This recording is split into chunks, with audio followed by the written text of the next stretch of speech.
On today's show, Dr. Kris Shaffer miraculously talks about not one, but two topics: public scholarship and student privacy. Plus, he recommends a movie and a song. It's going to be a good one.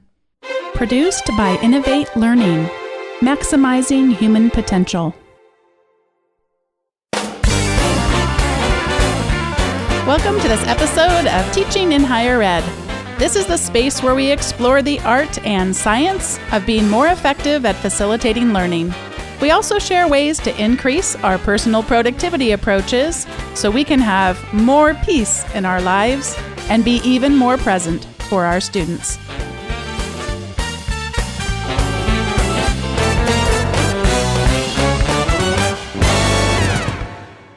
Dr. Kris Shaffer is the instructor of music theory at the University of Colorado Boulder and an editor for Hybrid Pedagogy Publishing. Kris, welcome to the show. Thanks for having me. In a recent workshop, you posed the question, what do people find out when they Google your name? So I'm going to turn the table on you, Kris, and say, what do we find out about you when we Google your name? Well, first, I want to make sure I don't take credit for that. That's from an article on Christopher Long's blog. He's now, at the time he was at Penn State, he's now a dean at Michigan State. And it's called The Googled Graduate Student. And I highly recommend taking a look at that, especially for grad students and early career scholars. But yeah, what happened when people Google me? Well, if you look up Google logged in as me, you see something very different than if you're logged in as someone else. So when I Google myself and I'm on the network at Colorado or at home, it sees my search history and it knows where I'm at and it knows that I'm logged in. And especially if I'm on Chrome, Google probably has even more data on me that I'm not even aware of that it uses to tailor the results. So almost everything comes from my website or my blog or the University of Colorado's College of Music website, some of my articles on hybrid pedagogy. Interestingly, the one blog post that comes up is from a few years ago, something it's not my favorite and it's not the most read on my blog, but it comes up and it's almost all me. Now, when I log into DuckDuckGo, which is a search engine that doesn't track specific user information, and it gives a little more general idea of what other people get when they look for me, it's split about 50-50 between myself and an interior designer from Massachusetts who got KrisShaffer.com before I did. So a little lesson there. If you're thinking about getting a website, I went with ShafferMusic.com. So people want to take a look at Kris.ShafferMusic, they can. But the idea is my wife and I kind of share that, and we each have our own subdomain on there. But someone else has KrisShaffer.com, and a lot of people look for me there. And I think because when they're Googling from elsewhere in the country or the world, they find her and her interior design business, and then have to go back and add a few more words to Google in order to find what they're looking for on my side. So yeah, that's what they find when they Google me. It's for the most part stuff that I would like to be up there, but it is intermixed with at least one other person who shares my name. What do people not find out about you when they Google your name that would be important in us knowing about you? I think, interestingly, this has been something that I've kind of gone back and forth in terms of how much of it I share online would be like my religious faith. There's not a lot of that comes up high in the search results. I certainly tweet from time to time things that are relevant to that. There's not a lot of pictures of me and my family. I do share that from time to time on Twitter. I'm in the process of quitting Facebook again for the fourth or fifth time now. There are some pictures there, though that's entirely public, but I leave my kids' names off purposefully. My wife does share privately on her social media accounts, and we email things with family members. But you won't see a lot of that stuff because I really want my public persona to be about me and let my children, when they're old enough, decide how much of them they want to put publicly online. Yeah, I think those are probably the big things missing. I mean, in terms of my work as a musician and as a scholar, you'll be able to find, at least eventually, where I've performed and some of the pieces that I've written or arranged and the things that I've written about music theory or about music pedagogy or education in general. I would love to share with you a bit about my story of what people find or used to find if they Googled me, just because I think it'll become relevant in the second half of our conversation. About 3 years ago, if you had Googled my name, you would find what's called a mashup site. I'm sure you know that term, but other people listening might not. And it was a mashup between Google Maps and the public records of people's political donations. And I had donated in the 2008 campaign.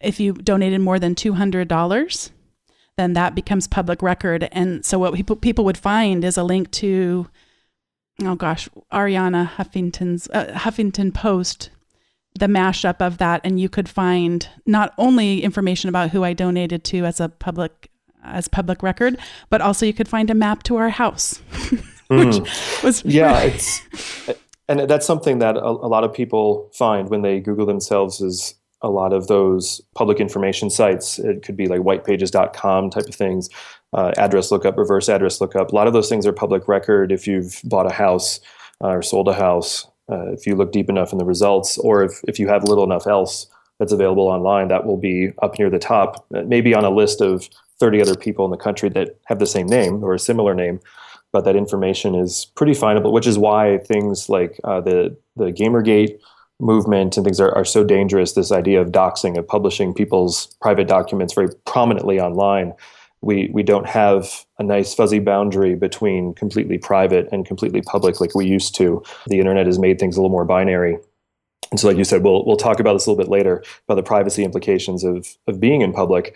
But actually what I found is one of the implications of being very active as a scholar and as a musician publicly is that stuff comes up a lot earlier in the Google search results now than that kind of biographical, geographical information that I might not want up there quite so prominently. Yeah, and as you alluded to, again, a lot of time has passed, but it used to be at least the first, if not the second page result, and now I can't even find it by going far enough. So it's nice that other things do take precedence when you are actively managing your online presence. Well, yeah, that was Chris Long's main point one of his main points with his article on the Google graduate student, is that you want things that you have chosen to be on the top. And the default position of a lot of people is to keep as much private as possible so that only the best stuff is on your website. But as I've shared, as I've led some of these workshops, I really encourage, especially young people emerging into these fields, to post things publicly as often as they can, as long as it's quality, or to curate other people's things so that they become a site where people go to find other things that are of value in the same field, so that you're not left with nothing on the Google search results, or one result that is your professional webpage, and then now all these public records, other people who share your name, and then maybe some things that have happened in the past that you might not want being public. Mm-hmm. One of the things I didn't share about you when reading a little bit of your bio is a really big thing, so I'm going to come back to it now. You are the lead author of Open Music Theory. Would you share about this site and how it came about and why people might want to go take a look at it? Right. So Open Music Theory came about because in my first job as a music theorist, I had searched through the standard common textbooks in my field for undergraduate music theory courses and chose what I thought was a really solid one that I thought would serve these students I'd never met before well in a college I had never taught in. And it turned out that, well, there were some things about it that were very valuable. There were some things missing. And as I looked at the other books on my shelf, occasionally I'd find another textbook that would do the job a little bit better. But I had students at that university that were from a very different kind of program than most of the textbooks are written in. And that's not to say anything about value or rankings or pecking order. They had a very different professional emphasis at that school than at the schools where most of the common textbooks are written. And so I started to supplement the textbook with things that I wrote. And I did that more and more and started talking largely on social media with Bryn Hughes and Brian Mosley, the co-authors with me on Open Music Theory. We realized that we were all doing the same thing at very different schools. It turns out that a lot of schools are different from the schools and the environments in which some of the textbooks are written.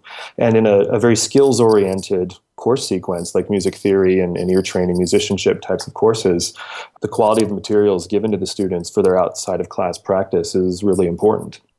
And so as we found we were all doing the same thing, and for the same reasons, we started to share the work. I had posted my stuff on GitHub, which is a place for sharing code and other text-based things and working on it collaboratively. And so they joined me there, and actually I think we were all using WordPress for a while. Then we switched to GitHub, and we decided to collaborate more intently. And we started, writing what the other people weren't, so that we were covering each other's bases and finishing faster, and then just making small tweaks when we shared it with our students. And then we did a crowdfunding campaign a couple summers ago to support some work, putting it all together into now a beta edition, a version that could be used instead of as a supplement, but as the main textbook now. And we've tried, as we put this together, to be sensitive to the kind of technological needs that our students might have. So, for example, there's not a ton of video on there, as trendy as that is right now, and as much as I had done that in my early days of teaching, we realized bandwidth limitations are a big issue for a lot of students. So we wanted things that were very text-based. Also, you can't watch a video while you're playing your instrument to double check things, but you can bring up a bullet list or a graphic example and leave that up on your screen while you're performing and playing and singing and doing things with your hands and your mouth. And so we've tried to have as many media as possible, but with careful pedagogical choices for those media, and to give the students something that can support their own work in the classroom rather than simply be things they need to memorize. So there's a lot of skills orientation. There's a lot of, what you need to get going, to get making music as you explore these new structures and styles in your music making. What was it like to build up the trust with your co-authors? Had you worked on anything like this before? Did you have to be really intentional about talking about what your aims were? It worked naturally pretty well. I think we knew we were all on the same page. Mm-hmm. Having had the conversations beforehand that we were doing these things for the same reasons, and some of us were starting, I think we were not all starting from the same textbook beforehand that we were finding needed some supplementing. But we were ideologically in line. We had worked together for the unconference Flip Camp Music Theory, now called Engaging Students, so it's wider than just music theory. But we were all experimenting with the flipped classroom, with standards-based grading, with bringing a real skill orientation to the music theory curriculum. And we're not the only ones doing those things, of course, but having built up this community on Twitter and having had some experience doing that and having seen each other's resources ahead of time, it started, we were borrowing each other's stuff first. Then we decided to collaborate. So we already had that base of, well, we know that we have the same goals pretty much, and we've seen each other's material and like them and are already borrowing. And so we just decided to make the collaboration a little more formal. And yeah. One of the things I know that you recently just came off, I don't know if we could call it a road tour, but you've been doing a number of talks around public scholarship. And mm-hmm. I recognize some of the people listening today may not even have heard that phrase before. Could you share a little bit? I know that you just gave us an example of public scholarship, but perhaps give us some other examples and give a definition of public scholarship. Right. So by public scholarship, there are a few flavors that it could come in.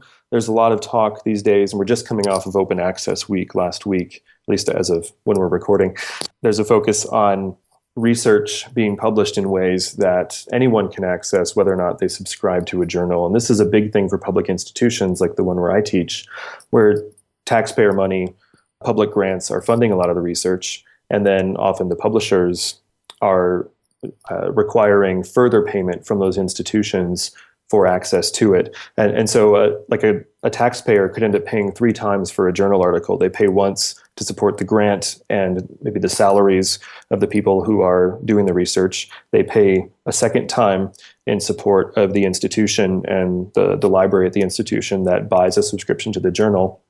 And then they pay a third time because they don't have an official affiliation with the university and can't make it to the library to download the article locally. And so if they want to buy the article online to read it, they have to pay a third time. And this has been something that a lot of open access advocates have drawn attention to, and the movement is growing, and a number of public institutions are requiring now that at least a draft of these publications be placed in an open access institutional repository that will allow scholars and interested people from from any part of society to access the research. And I think this is really an important thing. I mean, for me, there's an ethical aspect of this. If we're, as a humanist, talking about human knowledge and advancing human knowledge, we don't advance human knowledge by publishing something and then putting it inside a fence and making it hard to get through, to get to that knowledge. I really want what I do to be available to a broader audience. Now, but that's just about access. In my own work, I try to write in ways that could be accessible to readers who don't have as much technical know-how in the field. I mean, sometimes we need that. It's important. I was just reading a discussion today online about academic language, and if we're being too technical and too jargony in what we write. And well, that can sometimes be the case. A great point was brought up that sometimes in order to be clear about what you've studied, you need a level of complexity in your writing in order to do that. But I don't want to do that unnecessarily. I want to engage as many people as possible with my work so that my work can have value for as many people. So that plays into what it means to me to be a public scholar, to try to write something that as many people as possible can get something out of. And there's also the open source scholarship movement, and I wrote about this in Hybrid Pedagogy, the idea that if we share our research, not just so people can read it, but that so others can more easily build on it, we can work together collaboratively as a larger network of scholars and researchers and practitioners in order to advance human understanding in our fields. And so that's an aspect of what it means to be public too, not just that the public can read what we wrote and understand what they read, that there's some sense of public or community ownership over that research. You're one of the editors of Hybrid Pedagogy, and we recently had, I guess it wasn't that recently, Jesse Stommel on, also from Hybrid Pedagogy. And one of the things he talked about, and I also know from having read extensively on your site, is it's just all built around that. If you're going to want to write for Hybrid Pedagogy, then you need to link to other articles that are both on the site as well as outside the site. So it's having a conversation instead of that this is one article that's the answer on whatever question it is being posed, and that's going to be the end of it. It really makes it that much more engaging to read. Yeah, and I think at least as many articles open up questions as provide answers in that journal. And I think that's good for fostering dialogue, which is in turn good for us reaching higher levels of understanding. An article can do its work of advancing human knowledge by saying something important and definitive that now we know. And it can advance human knowledge by raising a question that causes us to revisit our assumptions, to revisit our own understanding, to start questioning others and tossing ideas back and forth. And by raising the question, sometimes we advance knowledge more than simply by stating a fact. And in fact, that's a growing movement in pedagogy, to lead with questions. Well, it's a growing movement. It's been around forever. It's a new manifestation of the Socratic method. You ask questions and you lead students through guided discovery. And we've written and talked a lot at Hybrid Pedagogy about publishing being a form of pedagogy and pedagogy being a form of publishing, and the idea that we're all involved in the education of others and ourselves and the advancement of human knowledge, whether that's in a class or in a journal. And if raising a question helps advance knowledge, we raise a question. And that's why I really like working with Hybrid Pedagogy. It's very much about the community and about people growing as a result of their interactions with each other on our website or off that in Twitter discussions and live discussions in person at conferences, whatever it might be. How can we create authentic voices in our online presences? There's a really simple answer to that, and it can fit in a tweet. No, I'm just kidding. I was so excited. I was ready to type. Wow, I'm so glad I'm talking to you today. Yeah, no, it's work, right? I mean, getting to know who you are and, yourself, right? Discovering who you are and also going through the process of transforming in who you are and growing as a person is a lifelong process. That doesn't stop. And so the idea that then there'd be a really simple way to project that as an isolated moment in time, digitally, online, I think is I don't know that's something we're going to have an easy answer to. I guess more than projecting my identity online, it's much more about cultivating a community online. Mm.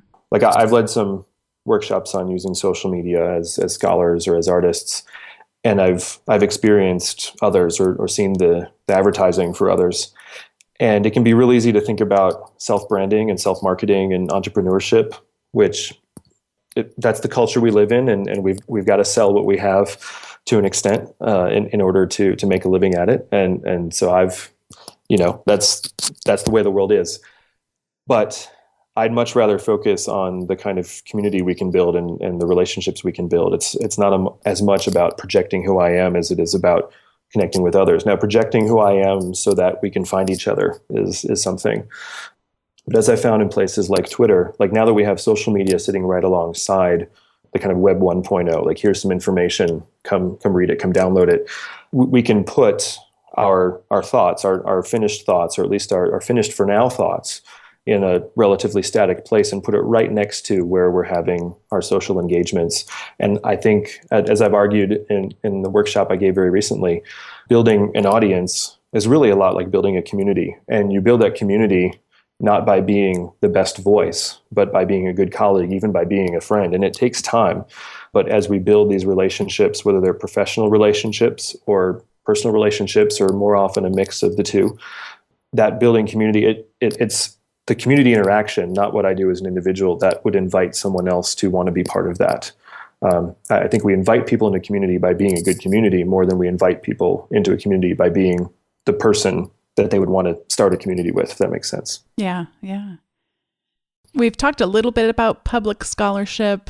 Let's shift gears a little bit and talk about privacy. And especially, I know you have some thoughts as we consider asking our students to engage more online. What ethical considerations exist as we ask them to do that? Yeah, so I started out a few years ago really gung-ho about this idea about students working in public, and particularly music students who perform in public all the time. It's what they're training to do. They've done quite a bit of it already by the time they get to music school.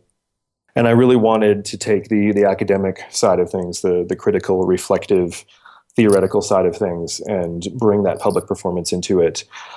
But there are a lot of implications, especially online, that you wouldn't get from the same thing as giving a recital or even giving a pre-concert lecture like a music theorist or a music historian might do.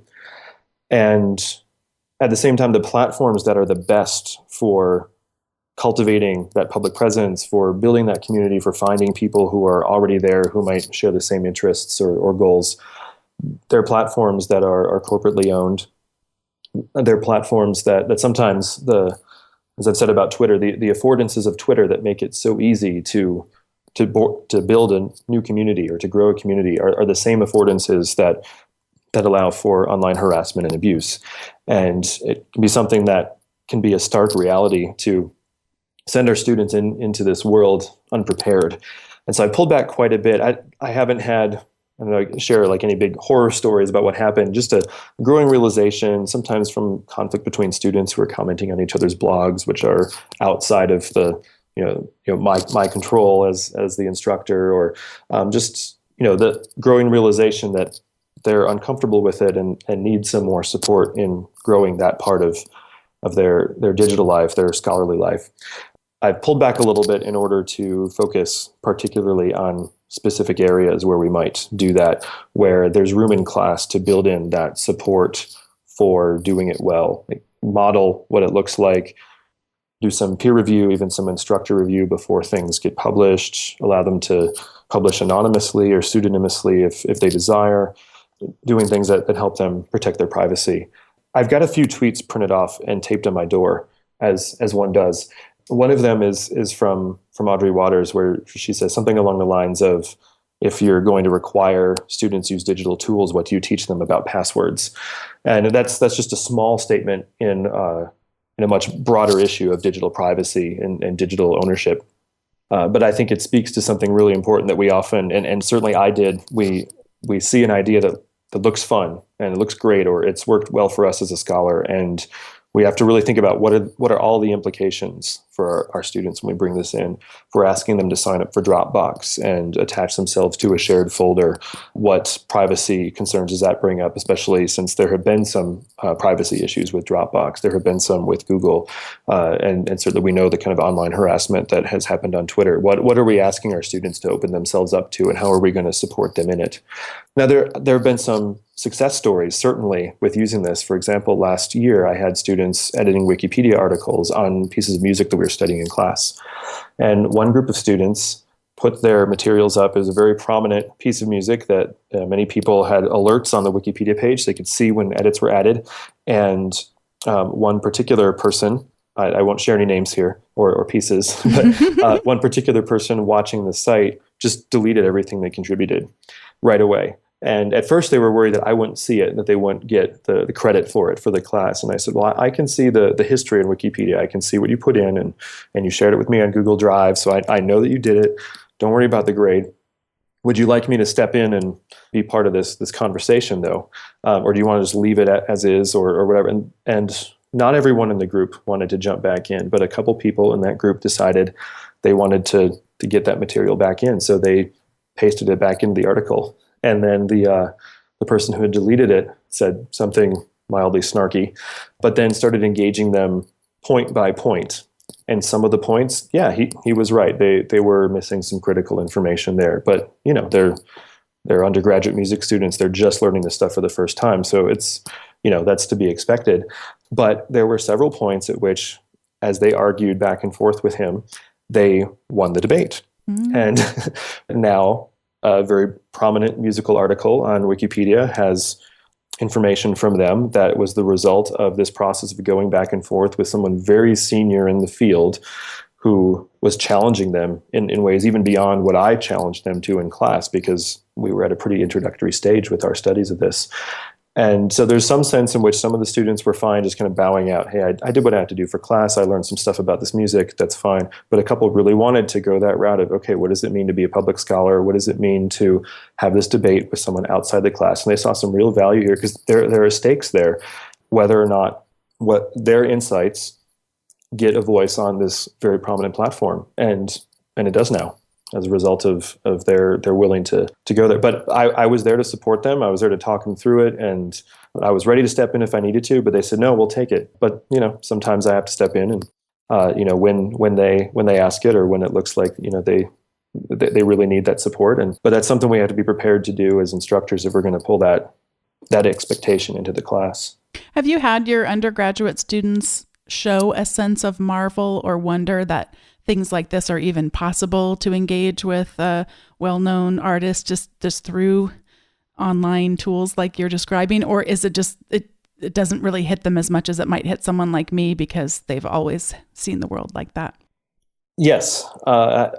It may be something where a previous generation would have marveled even more. I don't actually know that. But yeah, there have been instances where, like, for example, I had my first year music theory students a few years ago looking at different music notation applications on their computers and tablets, and trying out a few of them, and then starting to really dig in and get their hands dirty with a couple before they settled on the one that they wanted to use for their projects. And it was funny, the open source applications and kind of the recent startup applications were very active on social media. The established, Finale and Sibelius, these programs that have been around for a long time, lots of iterations, millions of users, their Twitter accounts are just announcements.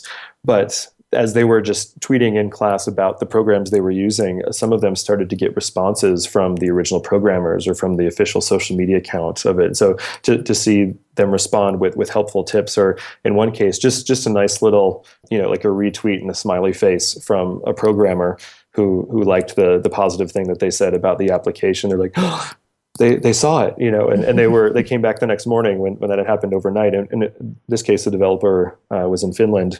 And so it happened overnight. They saw it in the morning. They're like, oh. And I've had students get retweets and replies from this choral composer, Eric Whitaker, that they were just like, oh, like there's still something of celebrity left in music still. And so to be able to interact with those people has been great.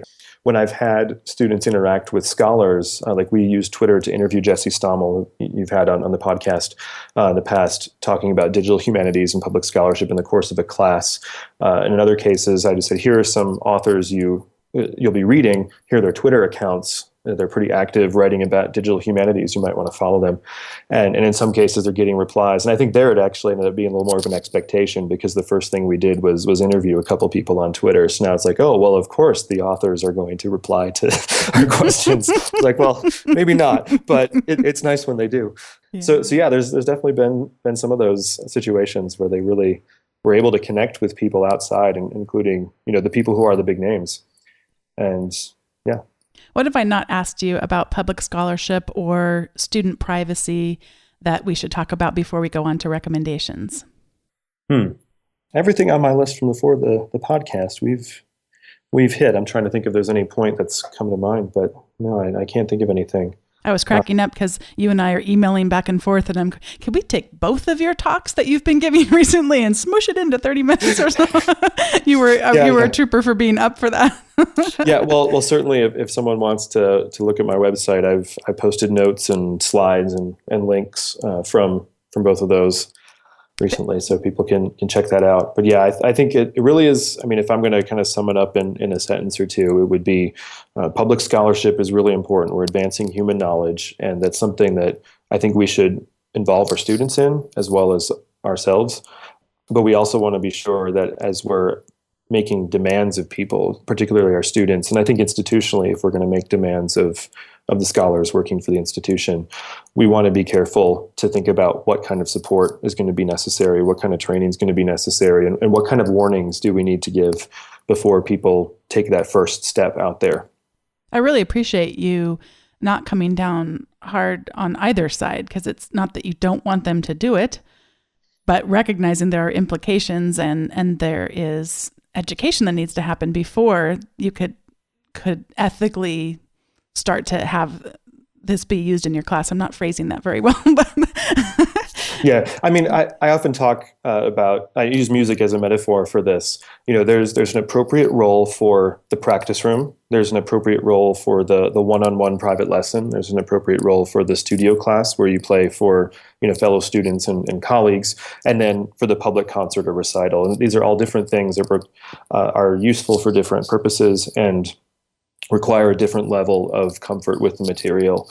And often, and I found certainly in the early days of using Twitter in class, I was asking students to take their practice room work and put it on the recital stage. Mm-hmm. Now, it was more like kind of on the street corner where most people walking by wouldn't even notice, but you never know who's walking by. And so I think that idea of giving them support so that they have a little chance to do some woodshedding in the practice room, some studio class-like work before they go out and perform the recital, so to speak, is not without value. Now, we can certainly learn things from just stepping out, but sometimes those lessons come a lot harder than they need to. Yeah. And hard to erase, as we've yes. Just to let you know, all of the resources that Kris is sharing about and that I'll be sharing about too will be available on the show notes page. That's at teachinginhighered.com/74. And this is the time in the show when we each give some recommendations. And I am going to recommend on Twitter, and I hope I'm going to pronounce this right, N. Cifuentes Goodbody shared some Zotero tutorials, and they're absolutely wonderful. I have some that I've been using with my students, and I'm just going to pretty much delete that link and be referring people over to this one. It's universitytalk.org/Zotero. And one of the things I love to see at that site too is that students have started to engage there too. It's a growing and evolving site, so that's really worth checking out. And again, it'll be on the show notes too. So that was N. Cifuentes Goodbody shared those with me on Zotero, as well as with Scott Self, who we had back on an episode where we shared about Evernote, and we were both just tickled and excited to get that resource and start using it with our students. And what is your recommendation today, Kris? Or recommendations? I need to have plural. Yeah, so I've got two. I recently watched the documentary Citizen4, and since we've been talking about digital privacy, it's a documentary about Ed Snowden and his release of some top secret NSA data. and his interactions with the journalists that he shared that with in an early stage. And it's amazing. It's really, really well done and raises the issues in a way that I think a lot of people will walk away from that saying, I might want to do some things differently from what we do online to what we do when we vote. So it's definitely something worth taking a look at. And I believe it's currently available streaming from HBO. And there are, of course, other places to find it as well. Also, just the other night, I caught the video release of Adele's song from her new album 25, the song Hello. This is the first one, and I think the only one still that's been released, with the album coming out next month. And I know there's been a lot of anticipation from musicians and music fans about what this album would be like, given her vocal surgery that she's had recently. And I'll say, first of all, I really liked it, and I know that she poured her tea the wrong way, and there are people on the internet that have strong feelings about how you pour your tea in music videos. But from a vocal perspective, I really, really enjoyed it, and I think the songwriting in this particular song played more to her strengths than some of the songs in the past. So yeah, I'm really looking forward to the album coming out. So check out that video on YouTube if the album isn't out, and otherwise check out that album. I'll be listening to it soon. I was going to say I can't wait till I hang up on you, but that sounds wrong. I can't wait to listen to it as soon as we get off the phone. Well, Kris, I just want to thank you so much for accepting my invitation to be on the show. I know you have a really packed schedule, and how you spend your time is important. You mentioned your family earlier, and I know that every choice that you make to say yes to an invitation like this is investing in a community. And just thank you for investing in the people that want to get better at teaching in higher ed. I really appreciate you spending your time with us today. Yeah, thank you for the invitation. It was a great conversation. I'm looking forward to seeing what conversation is sparked by this episode. Thanks so much. I so appreciated having Dr. Kris Shaffer on the show. We actually, after we stopped recording, I felt like I could have just kept recording and had another episode just about more on privacy. He was such a wealth of information, and I really appreciate him investing his time in our community. And if you have yet to subscribe to our weekly updates, that's where you get all the show notes automatically in your inbox, along with either a blog about teaching or productivity. And I encourage you to do that. I don't spam you. I don't send you lots of emails, just one a week with those show notes and that article. And last but not least, I treasure you for going and either writing a review or even just rating the show on whatever service it is that you use to listen to it. It's a really easy thing to do. If you subscribe on iTunes, you just go up there on iTunes. You can click however many stars you think is warranted, and it really does help other people discover the show. So I'd love to have you do that. Thanks again for listening. If you have suggestions for future guests, I would really treasure those. You can do that at teachinginhighered.com/feedback. That's where I get a number of good ideas for people to have on the show or things that you would like us to talk about. So please feel free and do that. And thanks again for listening. I really enjoy the emails and the tweets that you send and just being together as a community, teaching in higher ed.